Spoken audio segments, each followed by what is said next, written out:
kaming kinalaman dyan. Bakit sinama kami dyan sa propaganda na yan? Dahil kami, Duwag 11? Ano ba yan? Bulaga 11? Madam President, for that lady senator, that we come up also with a propaganda video here, papalabas din namin, yung mga sala nila.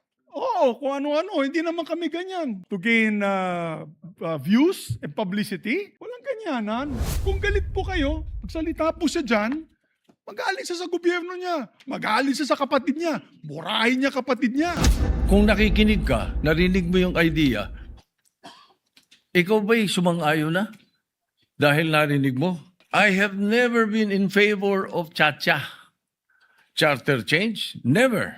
Ang kailangan natin, katya, character change. Madam President, point of order. Under Section 93, 94, 95 on Unparliamentary Acts and Language, I just want to point out that the video that the lady senator presented was obviously opinionated, a propaganda tool, right? It's should be stricken off the record, Madam President. And it's unparliamentary. We've seen videos presenting evidence on issues that are taken up on the floor. Senator Tulfo always comes out with videos showing people being mauled, people being abused for the information of this body to act on that particular issue. But to come up with an opinionated piece like that, ganong klaseng video na propaganda na showing intrigue. Kasi ako, Madam President, hindi naman ako sang-ayon sa people's charter change. I was the first one in this institution who fought that kind of move with the PI. And all of us together, kaming lahat, for the first time in the history of the Senate, 24 senators tumayo dyan at pinasapo natin yung Contra People's Initiative, na fake People's Initiative, na talagang kinall out natin yung lahat ng grupo ng tumutulak nun, from the Speaker and even Malacanang, kinalaban natin. Kaya wala kaming kinalaman dyan. Bakit sinama kami dyan sa propaganda na yan? Na dahil kami, Duwag 11? Ano ba yan? Bulaga 11? At grade 13? That should not be shown here. Because what will stop us now, Madam President, for that lady senator, that we come up also with a propaganda video here, papalabas din namin, yung mga sala nila. Oo, kung ano-ano, hindi naman kami ganyan. No? To gain traction, to gain views and publicity, will destroy our fellow colleagues here? Walang ganyanan. Hindi ako nagagalit. Kilala niyo ako. Ako pinaka-amiable dito. Mahal ko kayo lahat. Pero hindi tama yung pangyayaring iyon. Hindi ba? Kung galit po kayo, magsalita po siya dyan, mag-aalis siya sa gobyerno niya. Mag-aalis siya sa kapatid niya. Burahin niya kapatid niya. Pero wag naman niya idamay yung mga tao na walang kinalaman dyan. Katulad niyan, never ako kinausap ni Senate President Soto. Never ako kinausap ng mga kasamahan ko dito about charter change. Kasi alam din nila, tutol ako. Tinanong ko din sila, wala silang kausap, wala silang kinalaman, wala silang alam sa charter change. This whole group is just nodding, shaking their heads. There is no such thing. Inday-badiday na ba tayo dito sa Senado? Kaya nga sinasabi, we're a circus. I apologize to those who are watching. They think we're a circus. We are a circus because this type of language that we are pushing in this August chamber, it's unparliamentary, Madam President. It is unparliamentary. And I'll tell you now, these people here, ladies and gentlemen, in this body, are not in favor of any amendments to the Constitution. We just want to bring back the integrity of this same chamber. Cannot we discuss that as a group, as a body, that we fight for our integrity, for the good name to be brought back, for people like Jokno, people like Tanyada, people like Aquino, people like Salonga, even Frank Drilon, people like Miriam Defensor Santiago, Joker Arroyo, who stood here for what was the best times of our institution. Have we forgotten that and we've made it already like a circus, Madam Chair? I do not agree. Because I'm not Maca Marcos.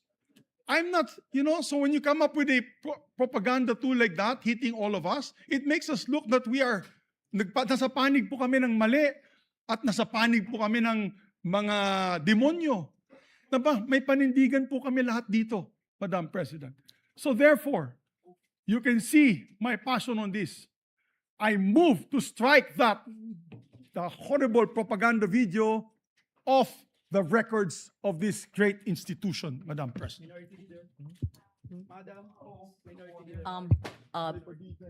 Before I recognize the former Senate President, may I ask the former Senate President, Senator Subiri, is that Well, this is a way of seconding the motion of Senator Subiri.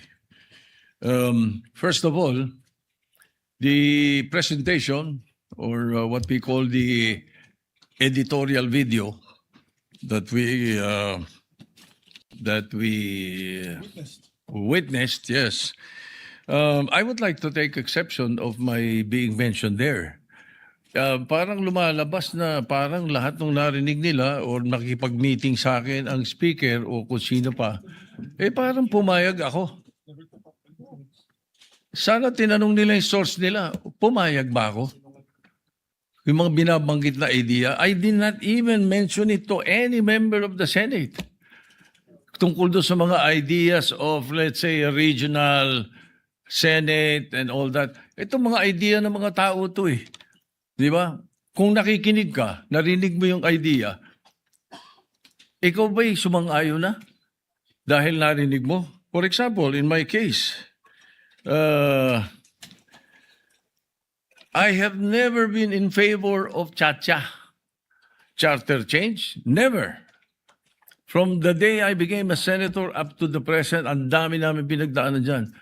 Ang mas gusto ko, Chacha. C-H-A,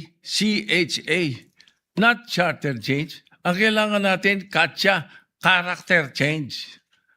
That is what we need. Kaya kung merong, let's say, may idea ang Speaker of the House, gustong kausapin ng Senate President at sinasabi nila, meron silang mga membro, ganito, idea ganito, nag-idea ganito. Ay, ibig sabihin ba nun, mali na kagad ako dahil narinig ko? Ano? Did I agree? Ang sabi ko pa nga, if we're going to change or amend, not change, amend, ang nabanggit ko. If you're going to amend the Constitution, baka ako pumayag sa isang bagay lang, sabi ko. At yun may baga sa in jest ko pa sinabi. Sabi ko, ibaba natin ang edad. Bakit sa Amerika, 35 years old ng presidente? Ang senator, 30. Bakit sa atin 40 and 35? Kaya mali pa rin yung sinasabi doon sa isa sa comment sa the distinguished lady na sinasabi, gusto ko raw iakyat into 50 para ma-disqualify doon sa Sara Duterte. That's not true, Mr. President, Madam President. That's impossible. I never said that. Di ba? I have nothing to do with the proposal for any elections of Sara Duterte in 2028. For all you know, I might vote for her. Di ba? Ano ba yan eh? Hindi pa pwedeng porque pinag-uusapan, narinig mo, yun na kagad. At saka lalabas dito na para bang ako'y nakikiisa. I have nothing to do with the allegations of Chacha. I heard the proposals. I never brought it up to my colleagues, any one of them. Hindi ko binanggit eh. As a matter of fact, there was one time na sinasabi yung meeting daw namin, Senator Lacson was there. He dropped by because he had the board meeting. At tapos sabi ko, tama-tama, nagkamali siya ng pasok. Andun lang kami. Well, it's not a room. It's just the VIP area that's open, very open. Sabi ni Senator Lacson, anong ginagawa niyo rito? Nagkamali ako ng pasok. Hindi, sabi ko, nagkwentuhan lang kami. Sabi ko, at tinanong ko pa siya, ilan ba yung kwartong pinapagawa sa new Senate building? I even asked him that. Bakit? Sabi niya, why? Ito kang kako, yung mga congressmen gustong gawing regional. Gusto nilang gawing 36 ang mga senador. Sabi ko, tatanong ko kung kakasya ron. We were joking. So yung mga source na nakikinig ng mga kwento, parang they make it sound sinister. Mag-ingat po tayo sa mga ganong kwento. Hindi ko sinasabing hindi nangyari. Nangyari. Yung nag-usap kami, nakita kami. As a matter of fact, you will not be surprised. You should not be surprised if I often see Bojidi. Because Bojidi is my golf mate. Ang mga golfing friends namin, every now and then, nagkaka-dinner kami. And during that time, na pinag-uusapan nila yung na binabanggit na nag-meeting daw kami dahil sa Chacha. Parang ganun ang dating eh. That's not true. Ang talagang topic namin was the new TW777 of Honma Meres. It's a new set of clubs that Speaker Boji was telling me that he wanted to buy and asked me if I've tried it already. Eh kami mga golfing buddies na grupo eh. Even Dom Mendoza was there because Dom Mendoza is NPC also. He's the Secretary General of NPC. So pagka nakikita-kita kami almost every 2 weeks, every month we have an NPC meeting. We always miss you, Madam President, because you seldom attend. You know? So hindi dapat masamain kung nag-uusap-usap ang mga politiko. Kung may mga idea mga politiko. That's why I really take offense. I take exception to what was presented. But I don't care about what the other mention or the other things that were mentioned. But as far as the issue of my involvement in Chacha is concerned, I vehemently deny. Definitely, I have nothing to do with that. And I second the motion of Senator Subiri that the editorial video should be stricken off the record because it appears na parang mayroon tayong sinister na plano na kasama kami. Thank you, Yes.